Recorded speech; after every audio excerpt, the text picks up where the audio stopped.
Bentrovati con un nuovo telegiornale meridiano di Tele4. Buon 2 giugno a tutti i nostri telespettatori e telespettatrici. Si è celebrata questa mattina in Piazza dell'Unità la Festa della Repubblica. In occasione dell'alzabandiera solenne è stato issato un maxi tricolore anche sul palazzo della Giunta regionale, il palazzo del Lloyd triestino.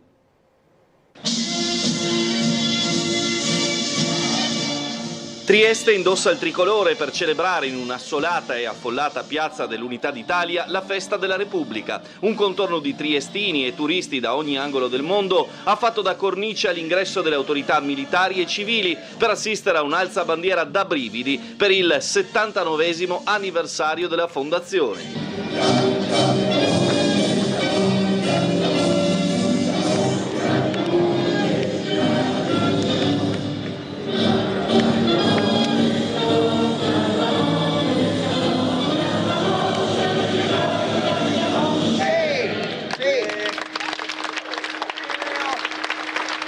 Oltre ai tricolori sui lampioni delle rive, quest'anno si è voluto adornare di bianco, rosso e verde sia il sedime della piazza che il palazzo del Lloyd, che ospita la sede della presidenza della regione, con una bandiera di 20 metri di altezza per 14 di larghezza, issata dai vigili del fuoco. Una chicca in più che ha permesso centinaia di scatti e selfie made in Italy, soprattutto ai tanti stranieri in piazza, fra cui gli americani sembravano la comunità più folta, anche per la concomitanza della toccata croceristica alla stazione marittima. Dobbiamo ringraziare Alberto Maiolo, che è il comandante dei Vigili del Fuoco, che ha avuto questa idea. Credo che nessuna piazza d'Italia oggi può godere di uno spettacolo simile. Il 2 giugno un momento importante, in particolar modo in una città come Trieste, che poi è legata anche al suo ritorno all'italianità.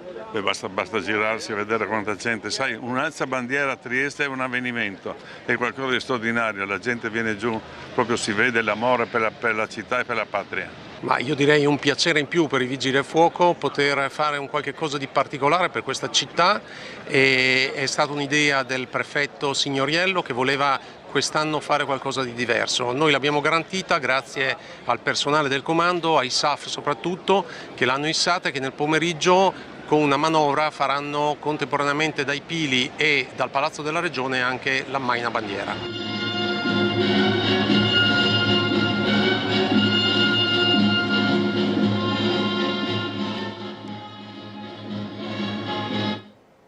E ci spostiamo al Sacrario di Re di Puglia, dove tradizionalmente si tiene la celebrazione ufficiale per la giornata del 2 giugno, Festa della Repubblica, quest'anno alla presenza del Ministro della Giustizia, Carlo Nordio.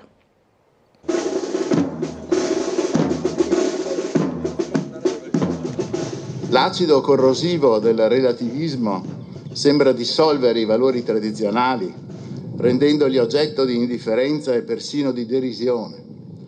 Eppure, quando suona la campana a martello della guerra, come sta accadendo ora a poche centinaia di chilometri da qui, la dura realtà ci ricorda che l'indipendenza si difende con il coraggio e con le armi. Come la giustizia, che senza la spada sarebbe umiliata e impotente, anche la libertà è fondata sulla forza militare. Ed è questo l'avvertimento che ci inviano le bocche mute di questi morti.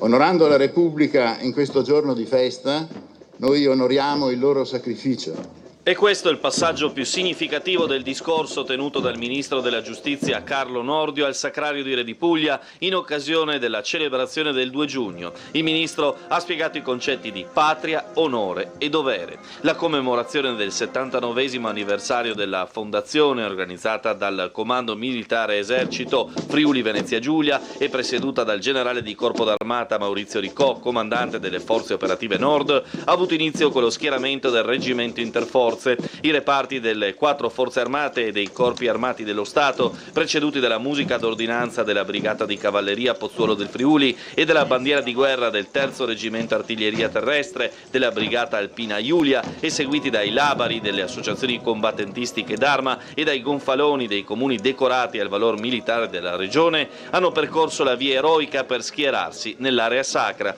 La deposizione di una corona d'alloro da parte del Ministro e la contestuale resa degli degli onori ai caduti sono stati i momenti culminanti della cerimonia. Il sacrario militare di Re di Puglia, realizzato dall'architetto Giovanni Geppi e dallo scultore Giannino Castiglioni, inaugurato nel 1938 ed edificato nei luoghi teatro di aspri combattimenti durante la Prima Guerra Mondiale, custodisce le spoglie di 100.187 caduti italiani, a cui è andato poi il ricordo del ministro Nordio. Tutti questi e altri 1000 noti e ignoti sono oggi qui con noi, in questa Repubblica democratica, pacifica e stimata. Ecco, di questa Repubblica democratica, pacifica e stimata, noi oggi celebriamo la festa con l'orgoglio di seguire l'esempio di tutti questi nella via del patriottismo, della libertà e della giustizia. E passiamo ora alla cronaca. Un giovane cittadino di origini georgiane residente a Udine è stato ricoverato all'ospedale in gravissime condizioni dopo essere stato colpito con un martello nel corso di una violenta lite che è avvenuta questa mattina attorno alle 5 all'esterno della discoteca Ca Margherita in via Alzai a Lignano. È intervenuto il soccorso che ha intubato il ferito e lo ha portato all'ospedale di Udine in codice rosso. L'episodio nella strada che collega la discoteca al parco acquatico. I carabinieri sono intervenuti sul posto quando il locale era già chiuso dopo aver ricevuto l'allarme dei gestori. Per risalire all'origine del parapiglia poi scaturito nella gravissima aggressione sarà decisivo raccogliere la testimonianza dell'aggredito, con il quale i militari dell'Arma attendono di parlare proprio all'ospedale di Udine. Naturalmente maggiori aggiornamenti nel telegiornale della sera. Ci colleghiamo ora con la sala operativa della Polizia Locale per le ultime su traffico, viabilità, altre questioni di giornata con l'agente scelto della Polizia Locale Fabrizio Morello. Buongiorno, ben trovato. Buongiorno a voi studio e a tutti i telespettatori. Allora, questa mattina è passata molto tranquilla, senza nessun intervento degno di cronaca. Volevo ricordarvi naturalmente che oggi per il 79esimo anniversario della fondazione della Repubblica ci sarà la parata con una bandiera solenne. Questo comporterà una chiusura del traffico sulle rive, questa volta da via Milano fino al Mercato Vecchio, dalle ore 17 alle ore 19, ma questa chiusura non sarà continua, chiuderà per circa 20 minuti, mezz'ora partendo dalle 17 per lo svolgersi della parata, poi riaprirà e chiuderà sempre attorno alle 18, questa volta solamente da Piazza Tommaseo a Mercato Vecchio per una bandiera solenne, e poi infine intorno alle 19, 18:30 sempre da via Milano per permettere il ritorno, diciamo, della parata. Quindi potremmo avere delle piccole problemi di viabilità, comunque il nostro personale sul posto andrà sicuramente tutto per il meglio. Volevo ricordarvi solamente dei lavori che sono previsti in via Colautti del giorno 3 per l'allestimento di un cantiere che si protrarrà fino a novembre. Inoltre ci saranno dei divieti di sosta e fermata in via Campi Elisi tra via Deloitte e via San Marco per l'effettuazione di lavori della rete elettrica da parte di Acegas. Per oggi questo è tutto. Grazie allora all'agente scelto Morello della Polizia Locale di Trieste. Proseguiamo con i lavori pubblici a Trieste. Piazza Perugino, qual è il progetto di riqualificazione della piazza? Ne ha parlato Bernardo Gulotta con l'assessore alle politiche del territorio, Michele Babuda. A breve interverremo anche in Piazza Perugino, che sapete bene essere un po' uno scoglio duro purtroppo per come viene mal vissuta da taluni elementi. Proprio mercoledì sono stato con gli uffici del Servizio Verde a vedere alcuni piccoli interventi che potrebbero migliorare quell'area, magari da realizzarsi adesso, congiuntamente a un piccolo intervento che ho desiderato cogliere, diciamo, al volo da parte di alcuni ragazzi per la pitturazione con dei graffiti, dei murales di quelle che sono le vasiere grandi. Sì. Anche la sinistra riconosce che quella piazza non è che sia venuta poi così bene, perché si scontrano, come si scontra nella piazzetta Giardino Leonor Fini in Viale Miramare, il fatto di aver creato un'autorimessa sottostante, certo, e l'impossibilità sopra di mettere una gran quantità di verde. Se voi andate lì vedete c'è una soletta di 10-15 cm al massimo di terra, per cui difficilmente si riesce a fare attecchire qualcosa. Diverso da quello che è stato fatto a Roiano, dove sulla base di quelle che erano le esperienze precedenti il verde è stato creato in tutt'altra maniera. Cosa si può mettere in piazza Perugino? In piazza Perugino rimetteremo ovviamente alcune alberature, che siano le andri, che siano la gestroemia all'interno delle vasiere che necessitano meno irrigazione. Verranno pitturate, come dicevo, le vasiere. Ho chiesto ad Acegas proprio l'altro ieri di poter provvedere alla pitturazione del muretto, sperando che vi sia una maggiore attenzione da parte di chi poi usufruisce di quella piazza, che per me dovrebbero essere i bambini. Ieri quando giravo vedevo i tricicli nascosti nelle aiuole assieme ad altre cose, per cui vorrei tirare via, anzi abbiamo inteso di tirare via le recinzioni, e per questo anche per cercare di curare un poco di più quella zona. Ora il punto sul mercato giocatori e allenatore della Pallacanestro Trieste. Con la massima serie che deve ancora assegnare lo scudetto e Brescia che dopo aver faticato con i biancorossi ha steso a sorpresa Trapani nelle prime 2 partite in casa degli Sharks, il lavoro di Mike Arcieri è incessante per dare forma al nuovo roster che dovrà affrontare oltre al campionato anche la BCL, questo almeno quanto comunicato degli auspici societari. Si riparte da una base quanto mai solida, fatta di 5 giocatori, già a posto la cabina di regia con Colby Ross, chiamato dal GM a una stagione di livello superiore, e il triestino Michele Ruzier, in guardia la conferma del miglior giocatore dell'anno per Trieste, il leader tecnico Markel Brown. Coperta anche la posizione di 4 con Gerald Uthoff confermatissimo e Jeff Brooks in quota italiana, che in realtà ha dimostrato di poter giostrare dal 3 al 5 all'occorrenza. Tutto il resto va costruito e al netto di possibili conferme come quelle di Candussi e De Angeli, il primo come quinto lungo però e il capitano da 11° uomo, è proprio l'upgrade nelle caselle degli italiani che potrebbe rappresentare la chiave di volta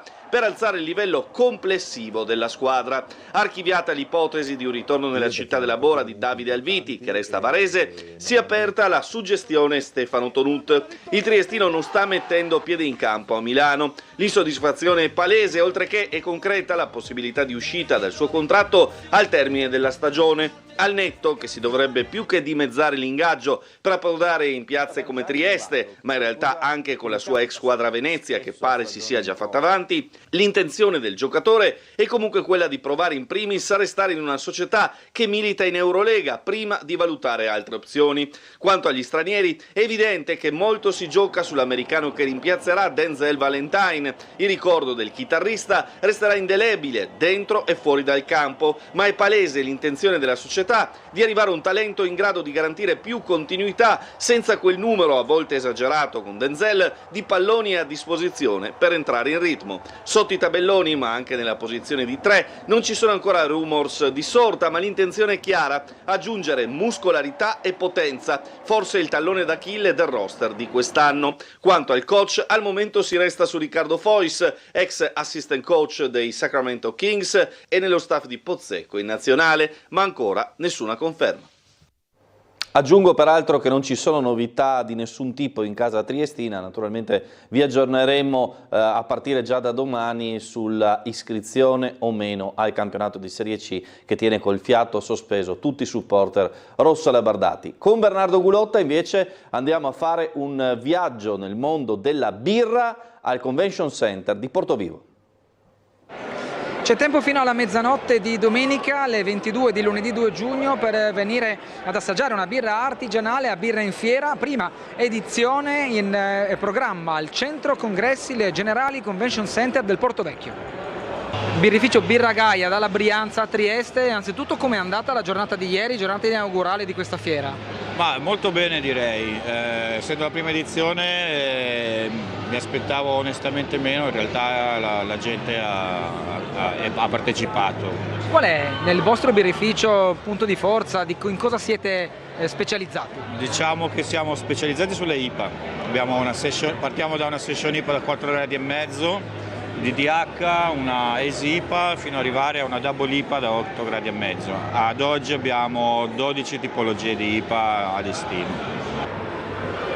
Cosa ci fa assaggiare di particolare e di speciale il birrificio del Pompiere? Buongiorno, una Saison che è una birra stagionale belga fatta con tutti i tipi di cereali, dall'orzo al farro alla segale all'avena e al frumento, ed è una birra che difficilmente si trova molto in commercio. Noi l'abbiamo provato a portarla qua a Trieste appunto per lanciarla un po', un attimo, vedere se piace. Devo dire che abbiamo avuto un buon riscontro perché la gente l'ha apprezzata e adesso ve la faccio assaggiare. Adesso con il birrificio Anticorpo triestino andiamo a chiedere come si spina la birra perfetta. Allora, nel nostro caso sicuramente bisogna come prima cosa provare, fare un test preliminare e un assaggio, e nel nostro caso cerchiamo di mantenere una carbonazione contenuta in maniera tale che appunto la birra si possa spinare in un colpo solo, passatemi il termine. Dopodiché sicuramente questo dipende anche dallo stile della birra e dalle sue necessità specifiche. Quando si parla della schiuma, molti dicono devono esserci 2 dita, 3 dita, quale sarebbe, diciamo, la misura migliore, più indicata? Allora, anche in questo caso dipende dalla tipologia di birra, nel senso che alcune possono presentare anche una schiuma molto ridotta, ciò non significa che infici sulla qualità. Nel caso specifico di questa Mexican Lager deve avere una media schiumatura, in questo caso che possa essere 1 o 2 cm in base alla dimensione del bicchiere, e ovviamente è importante anche la persistenza in maniera tale che ne conservi una carbonazione adatta alla bevuta. Allora, mi viene da dire a tutta birra, ma occhio al guidatore designato poi per tornare a casa se non si utilizzano i mezzi pubblici. Scendiamo nel sottosuolo, novità importanti sul Proteo, l'abitante delle Grotte Carsiche. Il Proteo, che ha una diffusione territoriale legata sia al Carso triestino, Carso isontino e in Slovenia, parte della Croazia e giù un pochino per la costa adriatica, sembrerebbe che con i primi studi di genetica di questi animali, cioè controllando cosa hanno nel sangue, in poche parole, si è visto come in base a dove ci sono le popolazioni di Proteo, questo Proteo abbia una diversità genetica abbastanza diversa e si sta valutando, cioè gli studiosi, adesso c'è per esempio uno studio con Università di Lubiana, Museo di Storia Naturale e anche altri studiosi e ricercatori come quelli della Società Adriatica, volto proprio a vedere le differenze genetiche di queste popolazioni, perché potrebbero addirittura diventare delle sottospecie. Cioè, il Proteo non una specie unica, ecco, che vive quindi da qui fino alle bocche del Cataro nel Montenegro, ma addirittura delle specie di Proteo diverse, se non specie, forse delle sottospecie. Però questo animale è così difficile da studiare che quindi queste cose, queste differenze, possono venire fuori solamente con degli esami molto molto approfonditi. Allora siamo andati giù proprio nella Grotta Luftriok per prelevare il muco dei protei, abbiamo dei permessi ministeriali per farlo, quindi insomma non è che ci si improvvisa ricercatori di queste cose, siamo andati a catturare dei protei solamente per i minuti in cui si fa un tampone cutaneo, quindi si preleva semplicemente un po' di muco sul corpo, questo muco poi va ad analizzarlo, va in una banca dati a confronto con altri protei di altre zone e si vedrà quanta differenza genetica c'è di questi animali. Beh, è una cosa veramente per noi del settore sconcertante, perché non ci si aspettavano delle sorprese così grandi su un animale che viene poi comunque studiato da 150 anni. E sta riscuotendo un ottimo successo di pubblico la mostra al Museo Istriano di Via Torino dedicata a Casanova. Casanova, grande amatore, viaggiatore, avventuriero, personaggio del cinema, Casanova che diventa icona pop e marchio di distinzione ed eleganza per tanti prodotti commerciali. Tutti aspetti sapientemente raccolti nella mostra Casanova in viaggio, organizzata dall'IRCI al Museo Istriano di Via Torino, che rappresenta l'esposizione più importante organizzata in Italia per il terzo centenario della nascita di Giacomo Casanova, con molti materiali e documenti originali mai visti prima. Racconta la vita dell'avventuriero veneziano, divenuto un'icona nell'arte, nel cinema, nella pubblicità, con due focus principali. Il primo è quello del viaggiatore per mare lungo l'Adriatico sino al Levante, il secondo quello di Casanova trasformato in mito, soprattutto a partire dal Novecento. Era veramente un personaggio, ma perché nasce il mito? Oggi noi ci chiediamo come mai Casanova ancora oggi è un nome che dice molto, non qualcosa, molto. Probabilmente Casanova è stato più fortunato in morte che in vita, nonostante la sua vita sia stata particolarmente complessa, avventurosa, mille siano state le sfaccettature di quella che è stata la sua esperienza in 1000 settori. Basta pensare alla fuga dei piombi, no? Impossibile fuggire dai piombi di Venezia, eppure Casanova ci riesce. Cos'è? È il libertino, è l'amatore, ma è lo scrittore. In realtà Casanova è stato tante cose, ma è stato tante cose che poi in quella che è l'immagine che traspare nel tempo non emergeranno mai. Economista, in qualche modo scienziato, storico. Tant'è vero che lo mettiamo in parallelo con situazioni di eminenze istriane del Settecento, e l'esempio più eclatante è quella figura di Gian Rinaldo Carli, forse il più illustre personaggio del Settecento istriano, il grande economista che conoscerà Casanova, con cui avrà a che fare, perché poi Casanova sarà coinvolto anche in situazioni di Stato, in Stati europei, per risollevare le finanze di questi Stati. Bene, vi aggiorno ancora su un'ultima notizia di cronaca, un furto che è stato registrato in via Locchi a Trieste, intervento ieri di polizia e scientifica, polizia del commissariato di San Sabba, forzata la porta d'ingresso, ladri che sono entrati in azione hanno portato via soldi e gioielli, ancora da quantificare il bottino. Naturalmente vi daremo maggiori dettagli su questo episodio di cronaca nel telegiornale della sera alle 19:30. Restate con noi.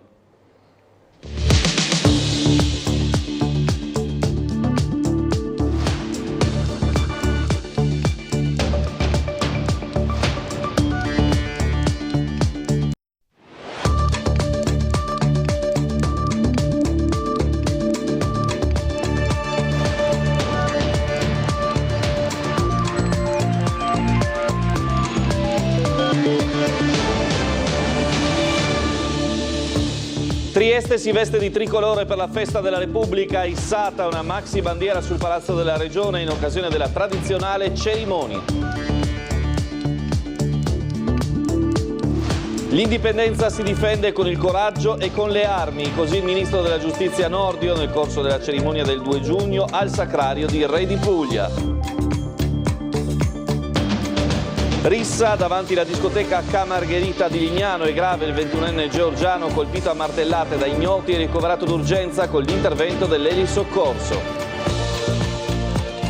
Piazza Perugino, in arrivo il restyling di verde arredi dell'area colpita da ripetuti episodi di violenza e degrado, il progetto illustrato dall'assessore Babuder.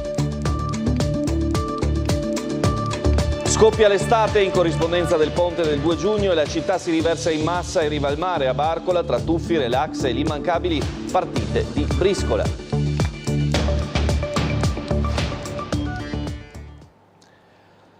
Buonasera, buonasera e bentrovati a una nuova edizione serale del telegiornale di Tele4. Oggi 2 giugno, festa della Repubblica, in Piazza dell'Unità d'Italia si è celebrata la giornata con il tradizionale alzabandiera, ma anche con una sorpresa sul Palazzo della Regione.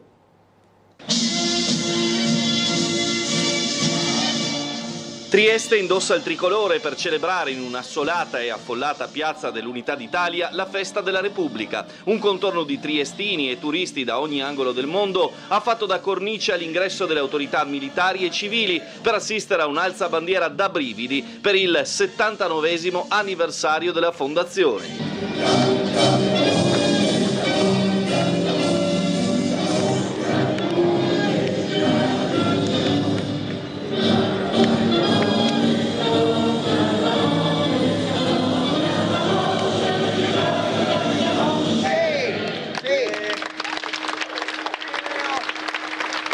Oltre ai tricolori sui lampioni delle rive, quest'anno si è voluto adornare di bianco, rosso e verde sia il sedime della piazza che il Palazzo dell'Oid, che ospita la sede della Presidenza della Regione, con una bandiera di 20 metri di altezza per 14 di larghezza, issata dai Vigili del Fuoco. Una chicca in più che ha permesso centinaia di scatti e selfie made in Italy, soprattutto ai tanti stranieri in piazza, fra cui gli americani sembravano la comunità più folta, anche per la concomitanza della toccata croceristica alla stazione marittima. Dobbiamo ringraziare Alberto Maiolo, che è il comandante dei Vigili del Fuoco che ha avuto questa idea. Credo che nessuna piazza d'Italia oggi può godere di uno spettacolo simile. Il 2 giugno un momento importante, in particolar modo in una città come Trieste, che poi è legata anche al suo ritorno all'italianità.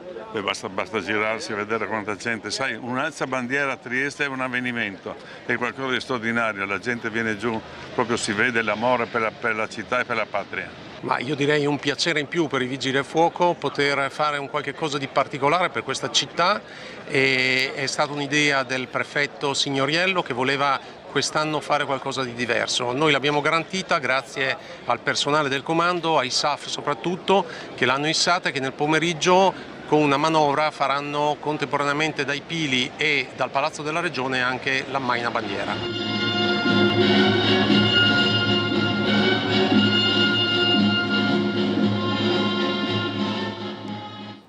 E naturalmente poi la tradizionale celebrazione per il 2 giugno al Sacrario di Re di Puglia, a cui ha preso parte il Ministro della Giustizia Nordio.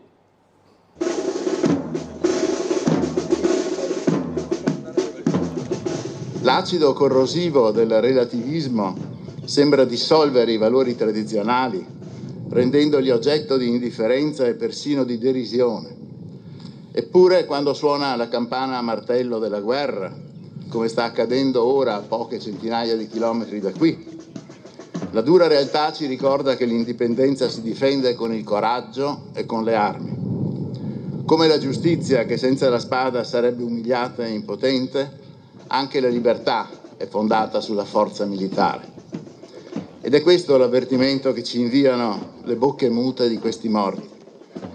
Onorando la Repubblica in questo giorno di festa, noi onoriamo il loro sacrificio. E questo è il passaggio più significativo del discorso tenuto dal Ministro della Giustizia Carlo Nordio al Sacrario di Re di Puglia in occasione della celebrazione del 2 giugno. Il Ministro ha spiegato i concetti di patria, onore e dovere. La commemorazione del 79esimo anniversario della fondazione, organizzata dal Comando Militare Esercito Friuli Venezia Giulia e presieduta dal generale di Corpo d'Armata Maurizio Ricò, comandante delle Forze Operative Nord, ha avuto inizio con lo schieramento del Reggimento Interforze. I reparti delle 4 forze armate e dei corpi armati dello Stato, preceduti dalla musica d'ordinanza della Brigata di Cavalleria Pozzuolo del Friuli e della bandiera di guerra del 3° Reggimento Artiglieria Terrestre della Brigata Alpina Iulia, e seguiti dai labari delle associazioni combattentistiche d'arma e dai gonfaloni dei comuni decorati al valor militare della regione, hanno percorso la via eroica per schierarsi nell'area sacra.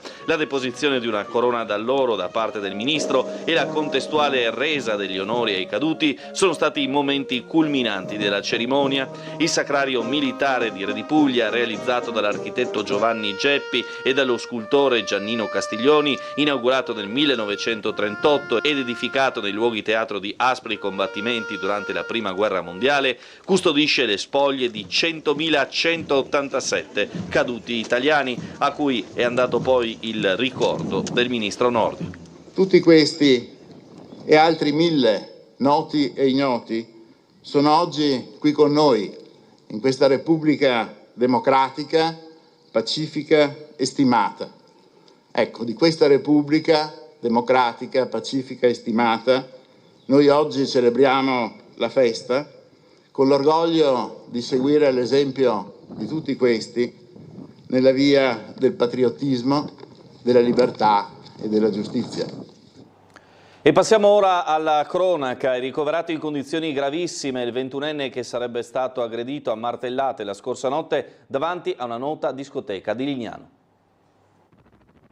Un operaio 21enne di origini georgiane residente a Udine è ricoverato in ospedale in condizioni gravissime dopo essere stato colpito con un martello nel corso di una violenta lite che, stando ad alcune testimonianze, sarebbe avvenuta stamani attorno alle 5 all'esterno della discoteca Ca Margherita in via Alzaia a Lignano. È intervenuto l'elisoccorso che ha intubato il ferito e lo ha portato all'ospedale di Udine in codice rosso. L'episodio sulla strada che collega la discoteca al parco acquatico. I carabinieri sono intervenuti sul posto quando il locale era già chiuso dopo aver ricevuto l'allarme da parte dei gestori. Per risalire all'origine del parapiglia, poi scaturito in quella che appare come una gravissima aggressione, sarà decisivo raccogliere la testimonianza dell'aggredito, con il quale i militari dell'Arma attendono ancora di parlare. E con la cronaca torniamo a Trieste. Ha trovato l'appartamento completamente sottosopra dopo un'assenza da casa di 3 giorni. Il proprietario dell'abitazione di Via Locchi, visitata dai ladri. Il padrone di casa ha allertato la polizia ieri, domenica 1 giugno. I topi d'appartamento sono entrati eludendo il sistema di porta blindata senza lasciare segni di forzatura. Non è ancora chiaro il valore esatto della refurtiva, ma si può parlare di alcune migliaia di euro fra contanti e gioielli in oro. Sul posto la Polizia di Stato e la squadra della scientifica. Parliamo ora della riqualificazione di Piazza Perugino, che è stata spiegata alla nostra emittente dall'assessore comunale al territorio Babuder, piazza teatro di episodi di vandalismo e di episodi di violenza che merita appunto una rivisitazione. A breve interverremo anche in Piazza Perugino, che sapete bene essere un po' uno scoglio duro purtroppo per come viene mal vissuta da taluni elementi. Proprio mercoledì sono stato con gli uffici del Servizio Verde a vedere alcuni piccoli interventi che potrebbero migliorare quell'area, magari da realizzarsi adesso, congiuntamente a un piccolo intervento che ho desiderato cogliere, diciamo, al volo da parte di alcuni ragazzi per la pitturazione con dei graffiti, dei murales di quelle che sono le vasiere grandi. Sì. Anche la sinistra riconosce che quella piazza non è che sia venuta poi così bene, perché si scontrano, come si scontra nella piazzetta Giardino Leonor Fini in Viale Miramare, il fatto di aver creato un'autorimessa al di sotto, sottostante, certo, e l'impossibilità sopra di mettere una gran quantità di verde. Se voi andate lì, vedete, c'è una soletta di 10-15 cm al massimo di terra, per cui difficilmente si riesce a fare attecchire qualcosa.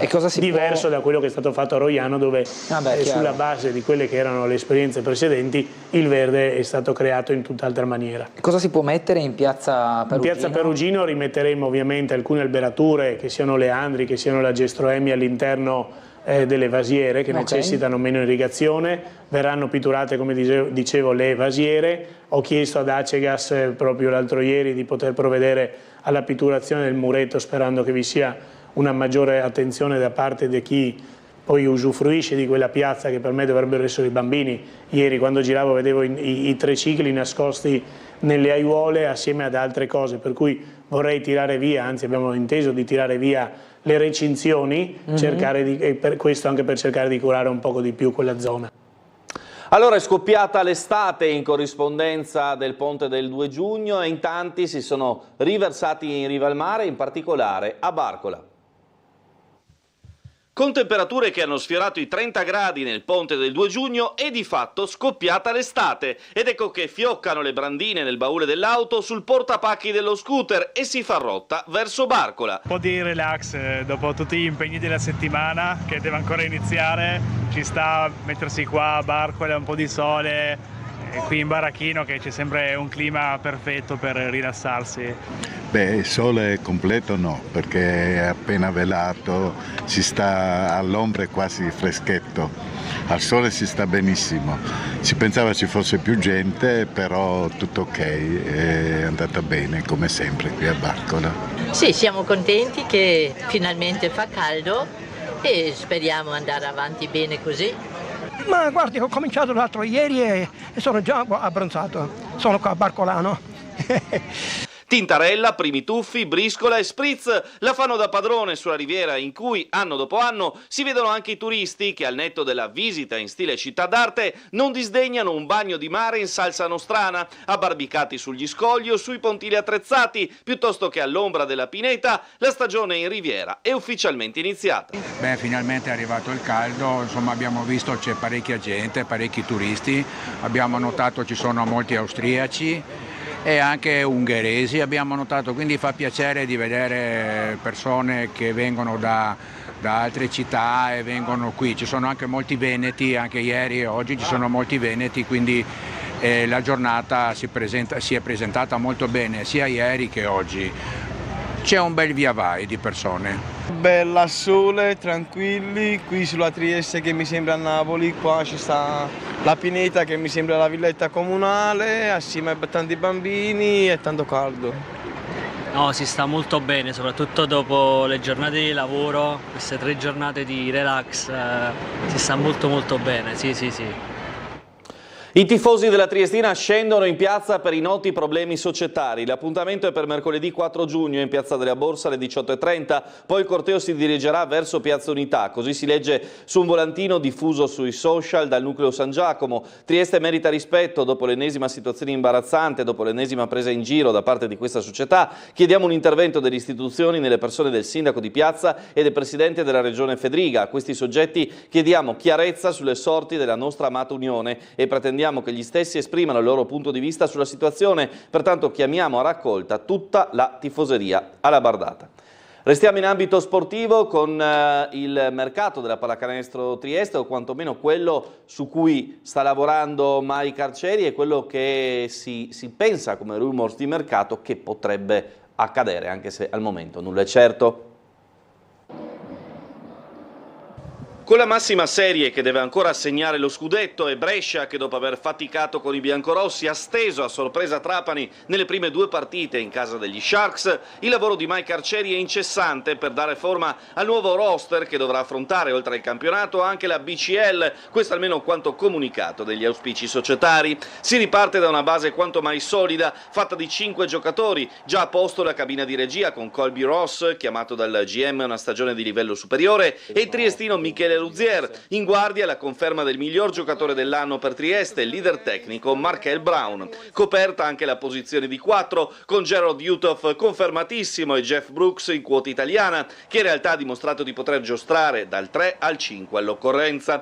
Tutto il resto va costruito e al netto di possibili conferme come quelle di Candussi e De Angeli, il primo come quinto lungo però e il capitano da 11° uomo, è proprio l'upgrade nelle caselle degli italiani che potrebbe rappresentare la chiave di volta per alzare il livello complessivo della squadra. Archiviata l'ipotesi di un ritorno nella città della Bora di Davide Alviti, che resta varese, si è aperta la suggestione Stefano Tonut. Il triestino non sta mettendo piede in campo a Milano. L'insoddisfazione è palese, oltre che è concreta la possibilità di uscita dal suo contratto al termine della stagione. Al netto che si dovrebbe più che dimezzare l'ingaggio per approdare in piazze come Trieste, ma in realtà anche con la sua ex squadra Venezia che pare si sia già fatta avanti, l'intenzione del giocatore è comunque quella di provare in primis a restare in una società che milita in Eurolega prima di valutare altre opzioni.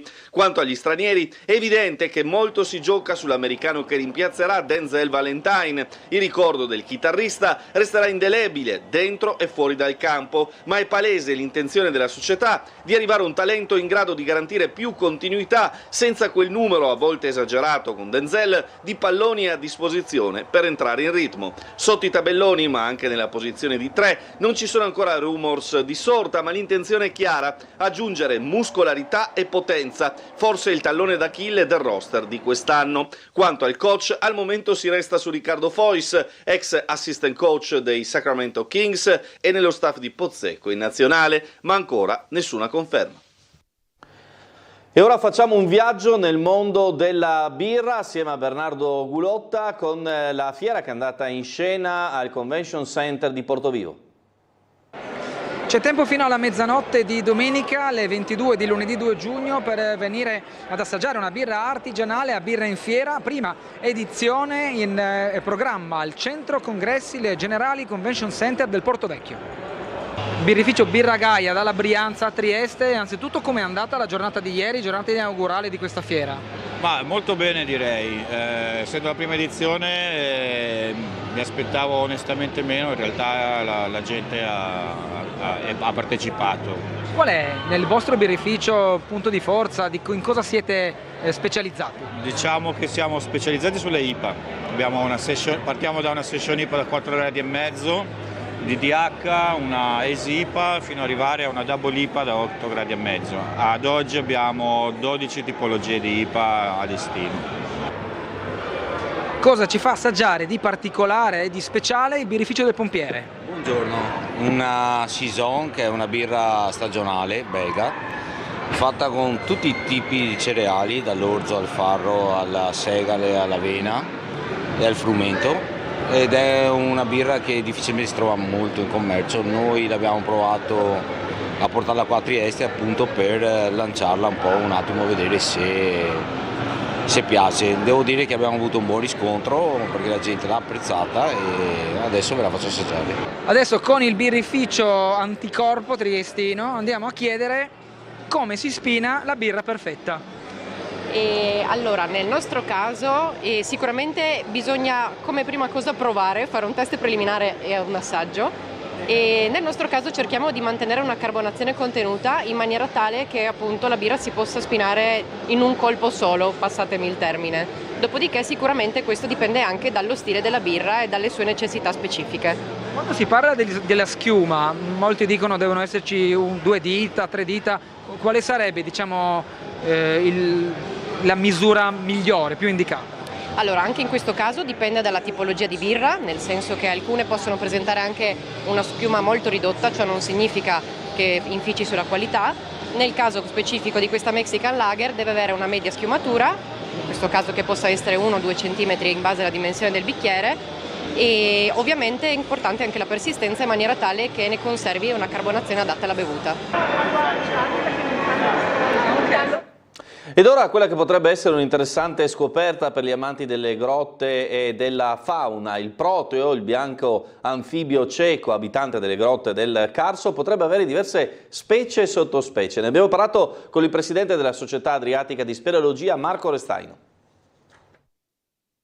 Il proteo, che ha una diffusione territoriale legata sia al Carso triestino, Carso isontino e in Slovenia, parte della Croazia e giù un pochino per la costa adriatica, sembrerebbe che con i primi studi di genetica di questi animali, cioè controllando cosa hanno nel sangue, in poche parole, si è visto come in base a dove ci sono le popolazioni di proteo, questo proteo abbia una diversità genetica abbastanza diversa e si sta valutando, cioè gli studiosi, adesso c'è per esempio uno studio con Università di Lubiana, Museo di Storia Naturale e anche altri studiosi e ricercatori come quelli della Società Adriatica, volto proprio a vedere le differenze genetiche di queste popolazioni, perché potrebbero addirittura diventare delle sottospecie. Cioè il proteo non una specie unica, ecco, che vive quindi da qui fino alle bocche del Cataro nel Montenegro, ma addirittura delle specie di proteo diverse, se non specie, forse delle sottospecie. Però questo animale è così difficile da studiare che quindi queste cose, queste differenze, possono venire fuori solamente con degli esami molto molto approfonditi. Allora siamo andati giù proprio nella Grotta Luftriok per prelevare il muco dei protei, abbiamo dei permessi ministeriali per farlo, quindi insomma non è che ci si improvvisa ricercatori di queste cose, siamo andati a catturare dei protei solamente per i minuti in cui si fa un tampone cutaneo, quindi si preleva semplicemente un po' di muco sul corpo, questo muco poi va ad analizzarlo, va in una banca dati a confronto con altri protei di altre zone e si vedrà quanta differenza genetica c'è di questi animali. Beh, è una cosa veramente per noi del settore sconcertante, perché non ci si aspettavano delle sorprese così grandi su un animale che viene poi comunque studiato da 150 anni. È tutto per questa edizione del telegiornale, ci vediamo domani con Sveglia Trieste e i nostri TG, restate con noi.